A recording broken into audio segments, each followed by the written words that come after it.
আসসালামু আলাইকুম। আজকে গুরুত্বপূর্ণ একটা উদাহরণ আলোচনা করি। He saved dash money and bought a second hand bike. এই জায়গায় আসলে কোন ডিটারমিনারটা বসবে? A quite few, a little, many few. এই জায়গায় আসলে কি বসবে এটা নিয়ে একটু আলোচনা করি। আচ্ছা, কিছু নাউন আছে যাদেরকে গণনা করা যায় না। যেমন হচ্ছে আপনার মানি, এরপর হচ্ছে আপনার ফার্নিচার, এরপর হচ্ছে আপনার আরো কিছু নাউন আছে যেমন হচ্ছে সিনারি। এই শব্দগুলো গণনা করা যায় না। এদের পূর্বে যেই ডিটারমিনার গুলো বসে সেগুলো হচ্ছে এদের পূর্বে যে ডিটারমিনার গুলো বসে এটা হচ্ছে মাস অথবা বসে লিটল অথবা এ লিটল।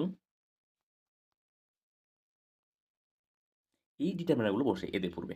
এই যে ডিটারমিনার গুলো আছে অথবা দ্য লিটলও বসে বা টু মাসও বসে। তো এই জায়গায় মানি শব্দটা, এই যে মানি শব্দটা আছে, এই মানি শব্দটা হচ্ছে আপনার আনকাউন্টেবল নাউন। যার কারণে এর সামনে আপনার এই যে ডিটারমিনার গুলো আছে, এই ডিটারমিনার গুলোর মধ্যে যেকোনো একটা বসবে। তাহলে অপশনে দেখি খ নম্বর অপশনে এ লিটল অপশনটি আছে, সঠিক অ্যান্সার হচ্ছে আপনার এ লিটল।